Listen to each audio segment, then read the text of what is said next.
안녕하세요. 이런저런 창업 미디어 강규입니다. 오늘은 재창업 사업화, 폐업을 하시고 다시 창업을 하시는 분들을 위한 최대 2천만 원 지원 사업에 대해서 안내를 해드리겠습니다. 재창업 사업화라는 이름으로 2022년 3월에 공고 예정이고요. 공고일 기준으로 사업자가 없는 분들을 대상으로 사업이 진행될 예정입니다. 자세한 내용은 제가 지금부터 서류 보면서 안내해드리도록 하겠습니다. 네, 그럼 본격적으로 재창업 사업화에 대한 설명을 좀 드리겠습니다. 한마디로 뭐냐, 폐업 후에 재창업을 희망하는 소상공인 사장님들에게 교육과 멘토링 그리고 사업화 자금을 지급을 하는 건데, 이 사업화 자금은 최대 2천만 원이다라는 것이죠. 이러한 정부 사업을 이제 재창업 사업화라는 이름으로 이제 2022년 3월달에 이제 시행 예정입니다. 신청 자격은 폐업 후 유망 특화 융복한 분야의 재창업을 희망하는 소상공인 사장님이시고요. 1200개사 내외로 지원 예정입니다. 지원 내용은 교육과 컨설턴트의 멘토링 그리고 자금 2천만 원인데, 이게 오늘 신청하면 내일 2천만 원 딱 이게 이런 식의 구조가 아니고요. 평가를 합니다. 서류를 내셔야 돼요.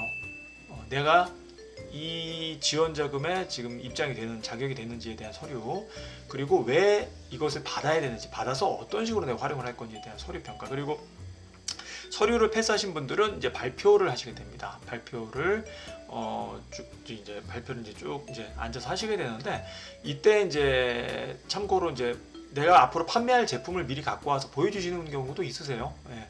적극적으로 이렇게 설명을 하면서 내가 이 2천만 원을 어떤 식으로 재창업에 활용하겠다라고 설명을 하시는 경우도 있습니다. 참고해 주시고요. 그래서 1200개 회사가 이제 선정이 되게 되면은 이후에 이제 이런 지원 패키지를 받게 되는 거죠. 여기서 중요한 건 뭐죠? 2022년 3월 공고일 기준으로 2022년 3월 공고일 기준으로 사업자가 없어야 된다라는 것 여기 돼 있네요. 별도 공고 예정일은 3월 중으로 되어 있습니다. 3월 중으로 꼭 좀 알아두시고요. 창업 교육과 멘토링 자금 이 세 가지가 지원이 되는데, 자금 쪽 한번 보게 되면은요, 최대 2천만 원 정부 지원금으로 전체 사업 자금의 50%를 지원해 주게 되고요. 나머지 50%는 우리 소상공인 사장님들께서 부담을 하셔야 되는데, 세부 내역이 현금 15% 600만 원, 그리고 현물 35% 1,400만 원 정도를 이제 자부담 하셔야 된다는 건데, 현금 600을 내가 준비를 해야 된다는 건 알겠다 이거죠. 근데 현물은 뭐냐, 간단하게 여기 적혀 있네요. 현물은 수행에 직접 참여하는 기고용 인력의 인건비, 그러니까 직원들의 인건비, 사무실 임대료, 그리고 갖고 있는 보유 기자재, 기자재를 살 수 있잖아요. 갖고 있잖아요. 갖고 있는 것들도 이제 금액으로 환산해 가지고 이제 진행을 한다는 것이죠. 자, 신청 방법은요, 여기 홈페이지 주소로 하시면 되고, 앞서 안내드렸던 것처럼 2022년 3월 중 공고 예정이니까 이때 놓치지 말고 꼭 지원하시면 좋겠습니다. 네, 어떠셨나요?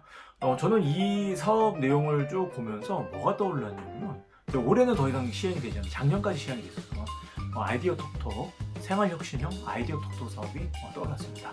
그 또한 2천만 원이 진행이 되는 예비 창업자 대상의 사업이었었고요. 그때 제가 기회가 나와서 그 선정이 되셨던 분들, 2천만 원을 받게 되신 분들을 만나게 되었고, 업무적인 부분을 좀 이렇게 아이템을 볼 수 있는 기회가 있었는데, 참고하실 만한 내용일 것 같아서 좀 마무리로 좀 말씀을 좀 드릴까 합니다. 그분들 같은 경우에는 똑같은 제품을 팔더라도 다른 분들하고는 좀 다른 방식이었던 것으로 기억을 합니다. 같은 A라는 제품을 팔더라도 물리적 공간을 기반으로 이렇게 동네 지역 매장 매출을 내는 것보다 온라인에서 판매를 한다던가, 똑같은 제품을 팔더라도 단순히 그냥 유통을 해서 거기서 마진을 붙여서 판매하는 이런 제품보다는 자신만의 독특한 재능을 거기다 더해서 새로운 제품을 만들어서 또 다른 시장을 만들어내는 이런 식의 아이템들이 많았던 것으로 기억을 합니다. 심지어는 자신만의 별도의 어떤 악보를 만들어가지고 판매를 하시는 분들도 제가 만날 수가 있었습니다. 이런 식의 자신만의 독특한 세계를 사업화시키는 것들 정말 저는 중요하다고 보고요. 융복합이라는 게 첨단 테크놀로지가 들어가는 것이 아니라 바로 이런 식의 남들과 약간의 다른 각도로 세상을 보고 사업화를 시키는 이런 식의 내용이 아닐까라고 생각을 해봅니다. 자, 오늘도 건강한 하루 되시고요. 저는 더 좋은 정보로 다른 영상에서 뵙겠습니다. 감사합니다.